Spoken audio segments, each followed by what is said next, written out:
Hi, I'm Anna and this is Tucker, and we hope you're having a great day. Today's video is 26 classics to read in 2026. So the first thing I want to say is Happy New Year, everybody. 2025 was quite the ride. Let's hope that 2026 has some great things in store for us. Just a quick note, this video is launching on this guy's birthday. So if you feel like it, please feel free to wish Tucker a very happy birthday in the comments. I'm sure he would love to get a few hip hip hoorays, happy birthdays, that kind of thing. He is a big fan of lots of verbal encouragement, if you can't tell. And one other thing I want to note before we get into the book list is I'm still taking questions for my 300 sub Q&A video that's coming out really soon. To those of you who have already left messages on my previous video, thank you so much. I have a running list going of all the questions, and if you haven't left one yet, if you have any questions that you'd like to ask, be it reading related or not, Tucker related, doesn't really matter, feel free to leave them in the comments below and I will add them to my list, and that video is coming out later this month. Okay, so let's get going and let's talk about some new classics to read this year. Oh, and one more thing before we get started on the list. If you stick around to the end, I have a bonus 27th book to recommend to you. So stick around for that one. All right, let's go. All right, so for this video this year, I have arranged the categories a little differently than I did last year. If you missed my classics video last year, 25 classics to read in 2025, feel free to check that out. I will leave the link in the description box below. We're close enough to 2025, so, you can go read those, that's fine. But I have a brand new list for you this year. None of the classics that were on last year's list are on this year's list. And instead of going from easy classics to more difficult classics, I've just created different, more thematic categories, if you will. So let's start with category number 1. I have notes here, so if you see me looking down, it's just I'm referring to my notes. All right, so category 1, surprisingly short and sweet. So most of these books are under 200 pages, but they really pack a punch. And these are no excuses, quick reads with big impacts. All right, so the first one I have is more of a gothic horror. I think it is Turn of the Screw by Henry James. So as you can see, it is very short. If you're looking for a gothic horror, that is also a very good psychological thriller as well. The next one is The Time Machine by H.G. Wells. Now, the version that I have here is actually a twofer, so if you want a bonus classic to read, you could also read The Invisible Man if you have this particular copy.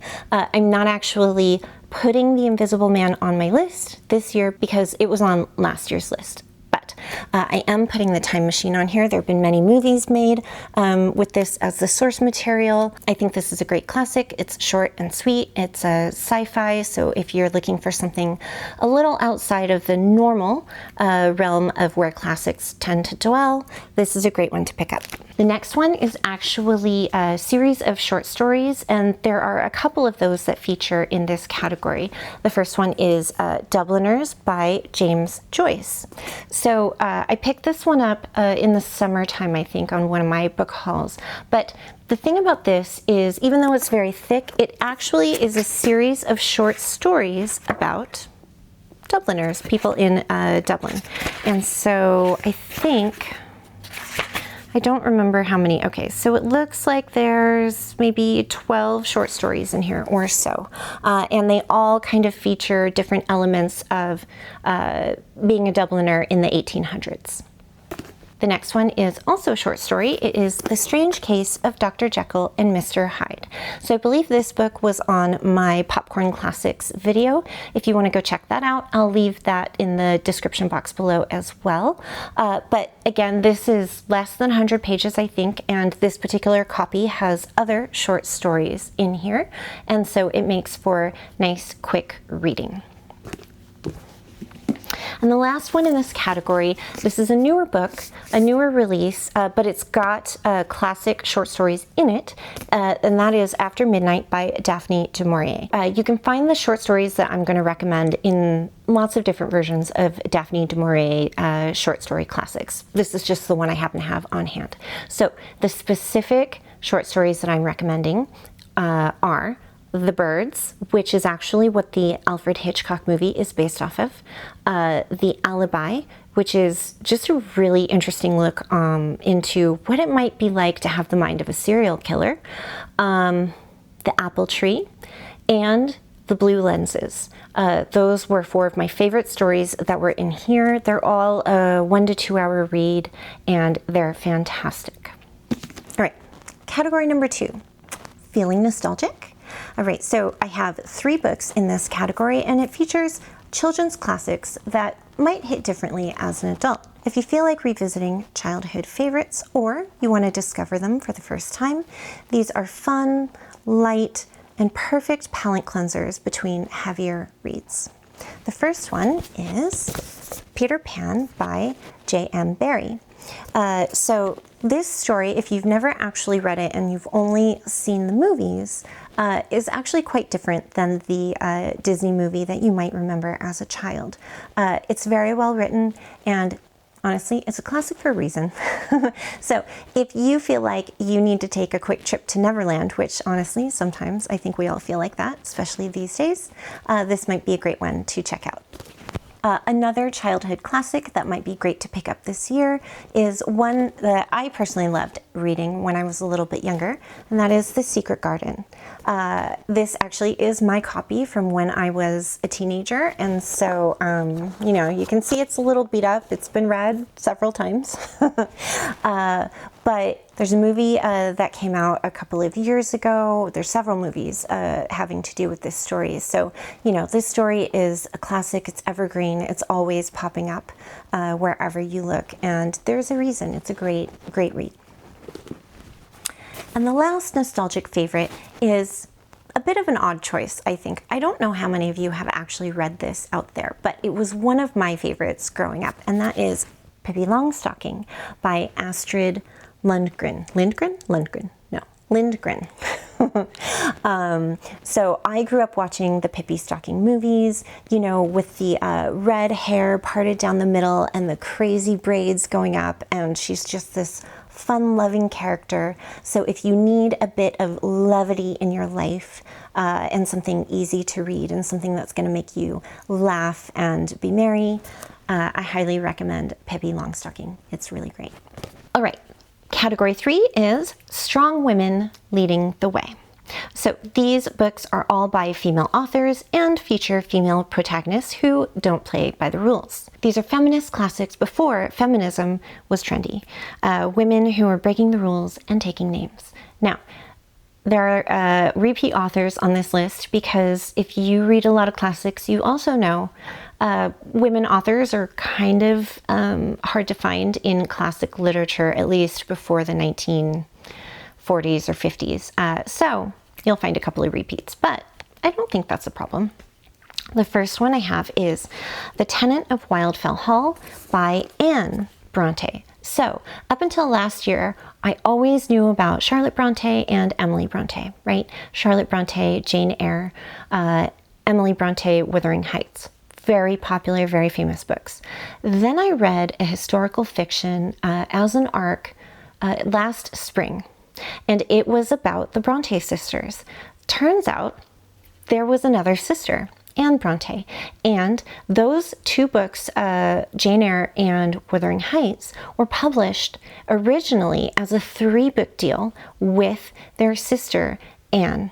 And it wasn't this particular book that was part of the publishing deal. Anne's first book was actually called Agnes Grey, which is also still printed and available to read.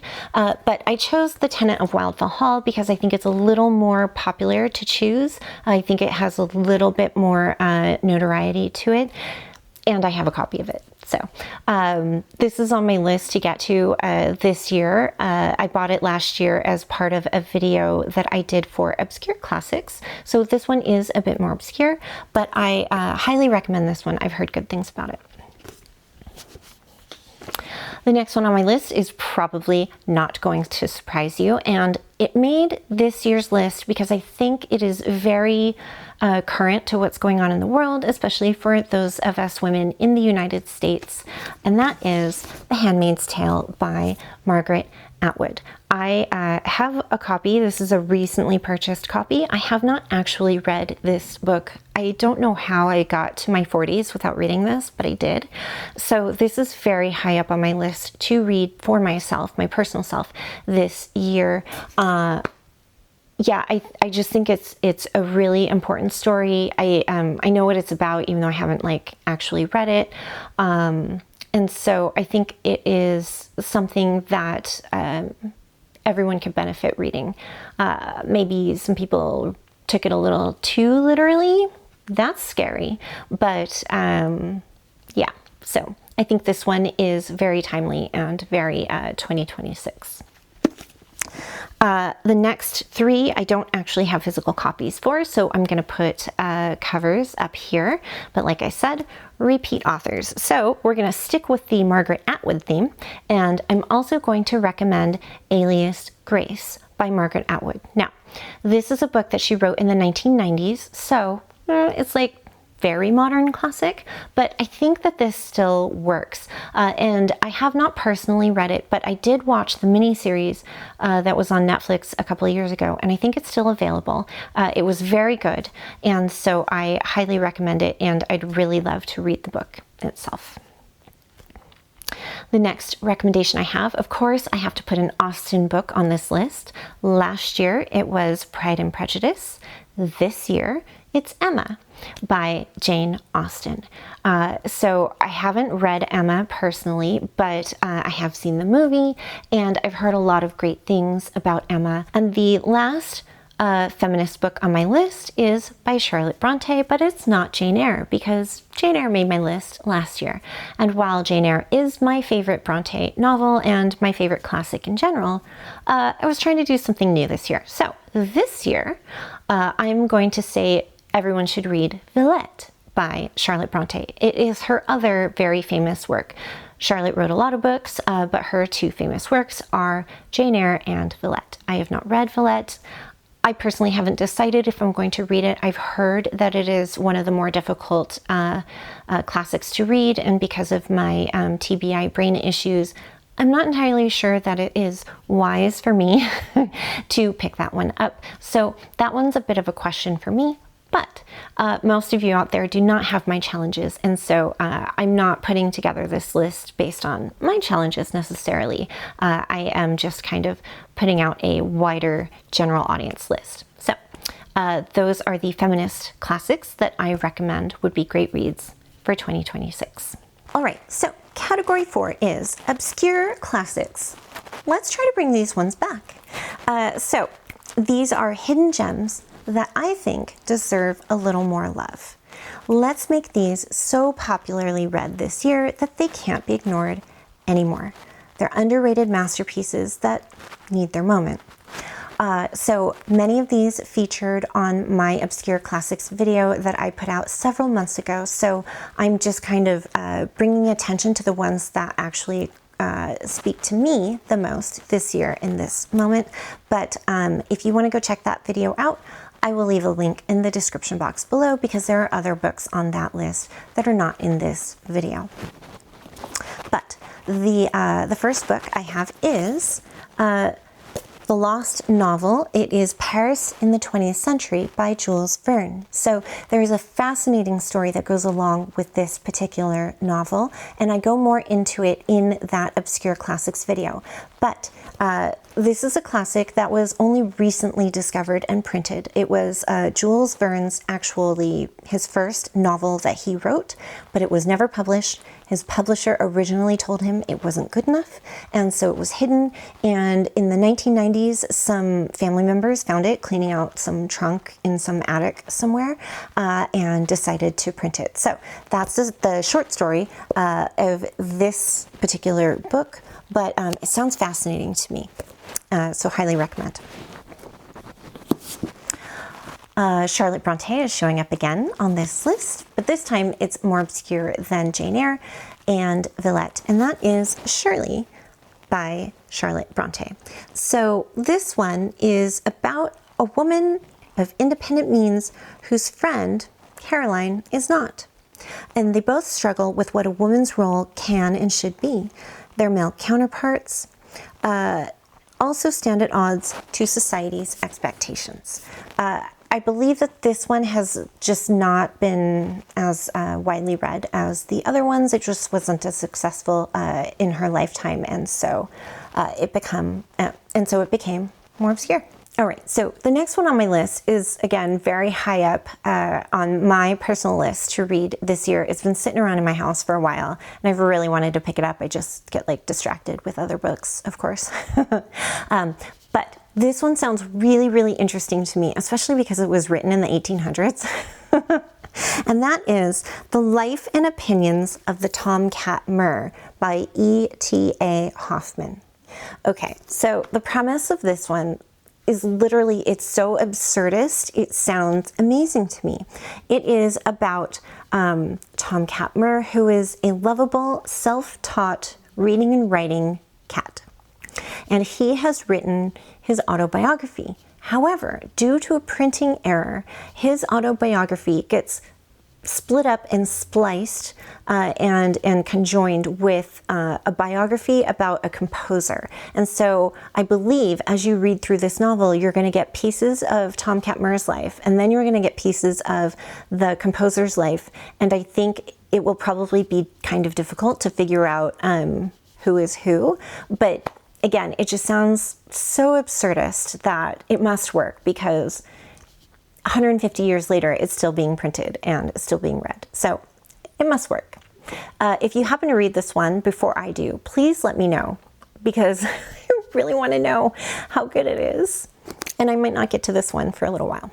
All right, another one that I have to recommend is a fairly popular author, but I think this particular book is not his more famous work, and that is Far from the Maddening Crowd by Thomas Hardy. So I've yet to read a Thomas Hardy novel, but I know he's a quite prolific classics novelist. And so this one, I think, takes place in the countryside of England, and it is the first of Hardy's great novels. But again, because it's on the earlier side of when it was published, it never got the fame and notoriety I think it was due. All right, and the last obscure classic is another one that I've thought about reading. I really want to read it. I was thinking about it in October during spooky season, because this is a gothic horror novel that was actually written in the 1700s, which is still being printed, newly printed 300 years later. And I figure there's got to be something to that, right? And that is The Monk by Matthew Lewis. So as you can tell from the cover, gothic horror right here. I mean, this is like a devil bat thing holding a man upside down. This is about a monk that kind of descends into darkness and madness. This book was heavily criticized when it was printed originally, because, people were offended at its content. It had explicit material, or what they considered explicit at the time. I haven't read it, so I can't tell you how explicit it is. But, it was like banned in a lot of places because it was so controversial. And you know what? I think 2026 is a great year to read controversial things. So yeah, that's why this one's on here.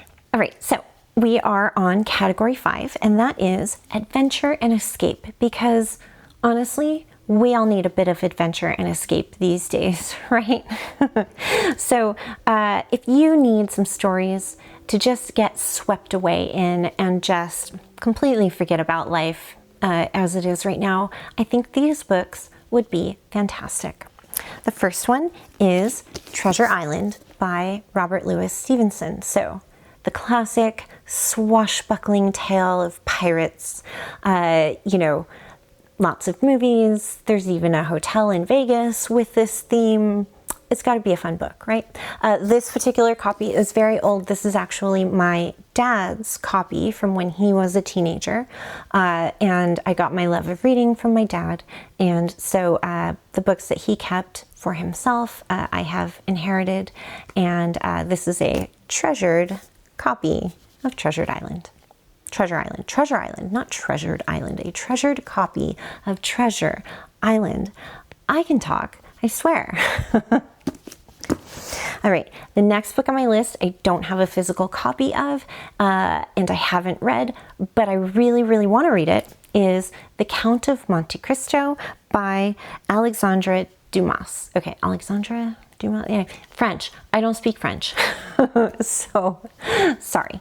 But The Count of Monte Cristo is a classic tale, that just sounds so fun and adventurous. The only thing that scares me is its length. It's like 600 or 700 pages long. Are we still doing this theme, the 6 or 7 theme? My kids say no. Let me know in the comments below if you are still hearing about 6, 7. My kids say it's dead for 2026 because they're doing the great meme reset, and I told them that's not a thing, and they are telling me no. So you tell me in the comments below, are we doing a great meme reset? Are we getting rid of 6, 7? Let me know in the comments. All right, so The Count of Monte Cristo, 600 to 700 pages. Yeah, read that one. And the last one in this category is another one you have definitely heard of. It is Robin Hood, or actually The Adventures of Robin Hood. So this is not the popularly read version. The popularly read version is by Howard Pyle, which I do have a copy of that one too. It was just less accessible than this one. So the one I have is by Roger Lancelyn Green. But I think most copies are probably comparable. And the reason why there are different versions of this is because I think this kind of counts as a translated work. It's written in English. I think it was always written in English, but I think it was like Old English, so it's like a bit up to interpretation. But this one I think is really fun. Again, there's a series or movie that came out again about Robin Hood very recently, so it's another one that is very current in today's pop culture, and an evergreen story that never goes away. All right, and our last category, category 6, is modern classics, 20th century masterpieces. And I have 5 books in this category. So these are not ancient history. These are from the 1900s, but they are already iconic. So these are books that shaped modern literature and culture, and newer classics with contemporary themes. And get ready for that bonus 27th book, because it is a modern classic that I'm going to recommend. So the first modern classic that I have, I actually read in the fall of this year, and I loved it. I loved it. It is fantastic. If you have not read this book, you should go read this book. And that is Rebecca by Daphne du Maurier. This is a creepy book. This is, she's like the queen of psychological horror. There is nothing like visually scary in Rebecca, but to be in the mind of someone that is so paranoid and someone that is being constantly gaslit by other people around her, it is truly a work of art, really. The second Mrs. De Winter is the narrator, and poor girl, I feel so bad for her. But yeah, just the character work is fantastic. Now, I will warn you about this book. You have to read about 75 pages before it gets interesting. The first, like 50, 75 pages, not that interesting. But it's all set up. Once you kind of get into it, it really gets going, and then the psychological terror just kind of keeps you there the whole time. So I highly recommend this one, and there is a companion movie that came out on Netflix like 3 or 4 years ago, and which is also very good. All right, the next modern classic is Catch-22 by Joseph Heller. So this is another book that I've wanted to read for a very long time. I bought it back in the spring, I think, of last year. I don't know. It's been on my shelves for a while. But I use the phrase catch-22 a lot to describe a lot of things, and that is the origin story of the phrase catch-22. It came from this book. Either that or this book made an entire book out of the catchphrase. I'm not really sure. It's a catch-22. But this is another one that sounds like very absurdist to me. It's about a pilot or something. There's a war. I think it's like World War I or World War II. But the thing is like very backwards. So it's like you have to go on these missions, and if you complain about these missions, you get sent on these missions. But if you go on these missions, you're like suicidal. And that's the kind of explanation of Catch-22. So this is a thicker book. I mean, it does scare me. But I think it's a really interesting premise. And I did not do it justice, by the way. I would have to like read the back of the book to you to do it justice. But yeah, it's like something like that. The next book, modern classic, is 1984 by George Orwell. So last year I put Animal Farm on my 25 classics to read list. And so this year we're doing 1984 because, again, based on what happened last year, I think that 1984 is highly appropriate to today's current events. It probably was never inappropriate, but it's just like extra appropriate for right now. So George Orwell, 1984. The next one is actually a book that also featured on my obscure classics list, and that is Till We Have Faces by C.S. Lewis. So I don't know about you, but I really was not aware that C.S. Lewis wrote anything other than the Chronicles of Narnia. Maybe that's just me being a little ignorant. Probably is. I mean, I know he is a prolific author. This is a retelling of the myth of Cupid and Psyche. And this happens to be considered probably the best interpretation of that myth that has been written down. There's been lots of them over the years, but this is considered the gold standard for the myth of Cupid and Psyche. And so I love Greek mythology, and I really want to dig into this one. So let me know what you think as far as Greek mythology retellings. Where do you fall on that scale? Do you love them? Do you hate them? I don't know. They seem to be really popular. And the last classic modern that I'm going to recommend, I don't have a physical copy of, but that is East of Eden by John Steinbeck. So I think East of Eden is considered one of Steinbeck's great works. It is a chunky beast. It is a very thick novel, very different from The Pearl and Of Mice and Men that are teeny tiny.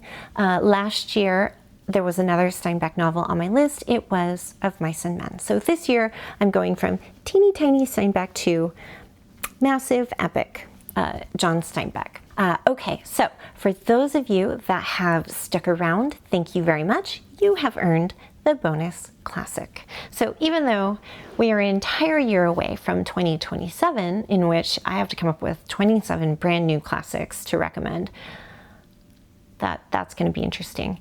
I don't know about that one, but I'm going to give you a bonus 27th right now. It's kind of like when you have a birthday and you have birthday candles and you do all the candles of your age and then you have one to grow on. So this is like our one to grow on classic. But the 27th one is Something Wicked This Way Comes by Ray Bradbury. So last year I had a different Ray Bradbury novel on my list, and that was Fahrenheit 451, which I still recommend. I think it's very, apt for today's environment, again, to go read. So if you haven't read that one, go read that one. But this particular one sounds very interesting. It was actually on my list to read back in spooky season. I just didn't get around to it. But Ray Bradbury is a classic science fiction novelist, and I think he writes some great speculative science fiction type work. And so this is the bonus one that I would recommend. All right, so that is the new list for 2026. Let me know your thoughts in the comments below. How many of these have you read? How many of these are you going to read? How many of these are new to you and you've never heard of and sound enticing to you? Let me know in the comments. Thank you so much for watching. I really appreciate it. Just as a reminder, if you like this video, don't forget to tell me by hitting that like button. And if you want to stick around and watch more of my videos, feel free to subscribe to my channel and hit the notification bell so that you don't miss any of my new videos. As a reminder, I have a Q&A coming up this month. I have another haul. So if any of you are following along with my haul saga, I did purchase a few books over the Christmas end of the year time, not that many. But I'm gonna admit, I just made another purchase through Book Outlet today, but I had a really good reason. One is it was on sale. They were having a sale. And it's really hard to resist a sale, and I've resisted a lot of their sales recently. Two, the bigger reason, if you watched my last video, I made an announcement that I happened to write a book at the end of last year. The book that I read, the book that I wrote is a domestic thriller. And so I'm planning on querying it with publishers eventually. And so part of the querying process is you have to find comparable books. And so I found a couple of books that I thought would be comparable, but I haven't read them.